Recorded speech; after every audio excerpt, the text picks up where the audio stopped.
আমরা ফ্যাসিস্ট সরকার বলতাম, তিনি জনগণের মতামত তোয়াক্কা করতেন না, তিনি রাজনৈতিক সংগঠনগুলোর মতামত তোয়াক্কা করতেন না, তিনি নিজের সম্পত্তি দেশ এরকম কথা বলতেন এবং তার বডি ল্যাঙ্গুয়েজেও এক ধরনের উদ্ধত্ত ছিল। গতকাল চিটাগাঙে ইউনূস সাহেব আমাদের দেশের জনগণের সামনে সেই রকম কর্তৃত্ববাদী দাম্ভিকতা এবং জনগণের স্বার্থের বিপক্ষে ঘোষণা দিয়েছেন। তিনি সেখানে দুটো কথা বলেছেন।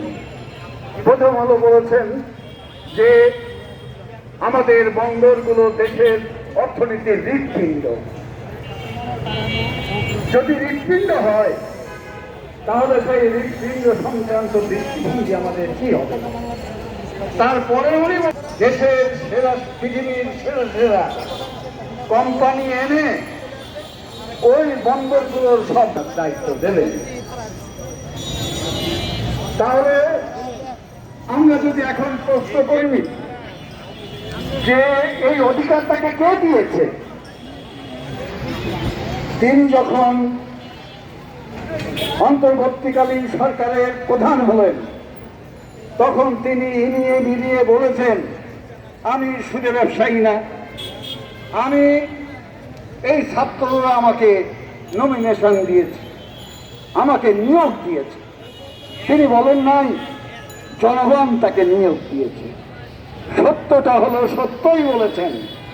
এখন প্রশ্ন হলো যারা তাদেরকে নিয়োগ দিয়েছিলেন তাদের বক্তব্য কি?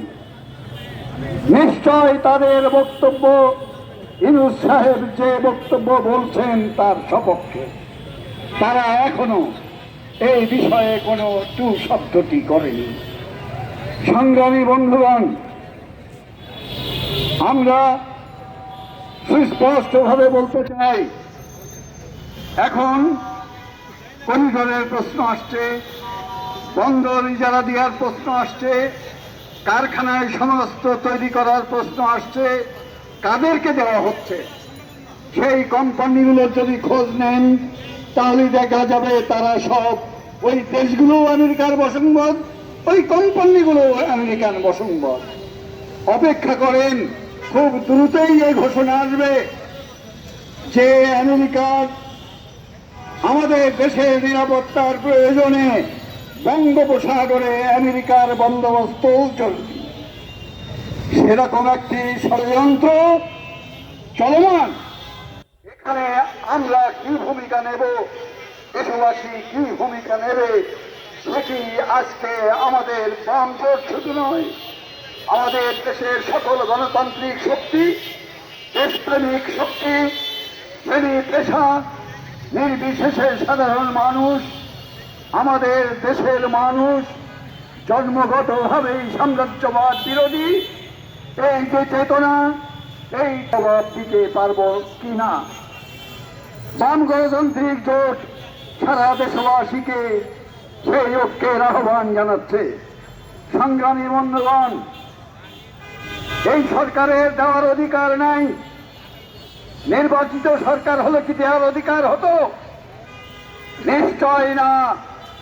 বাংলাদেশের সমুদ্র, বাংলাদেশের বন্দর, বাংলাদেশের মাটি কাউকে ইজারা দেওয়া যাবে না।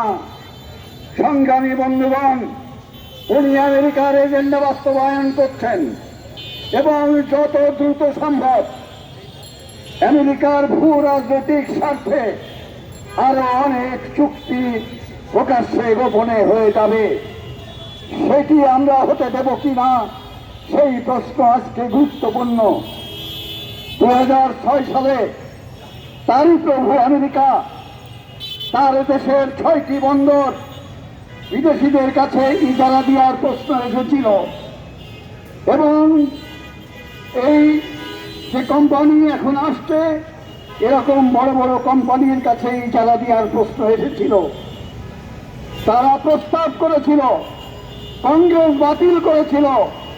সেই বাতিলের সময়ে যে যুক্তি তারা দেখিয়েছিল যে এই বন্দরের সাথে জাতীয় স্বার্থ, জাতীয় নিরাপত্তার প্রশ্নযুক্ত।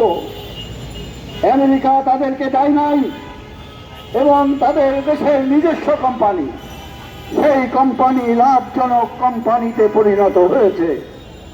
তার প্রভুর, তার নিজের দেশ সম্পর্কে অবস্থা নেই, আর আমাদের দেশে তারা যে কর্তৃত্ব করতে আসছে, সেখানে ইউনূস সাহেব আমেরিকার কিরণক হিসাবে, মার্কিন সাম্রাজ্যবাদের অনুগত ভৃত্য হিসাবে জাতীয় স্বার্থ বিসর্জন দিচ্ছেন।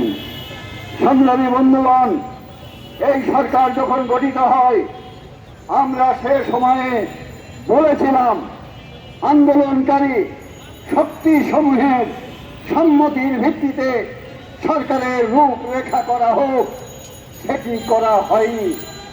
আমরা বলেছিলাম যে যারা ফ্যাসিস্ট হত্যাকারী তাদের বিচারের আওতায় আনা হোক।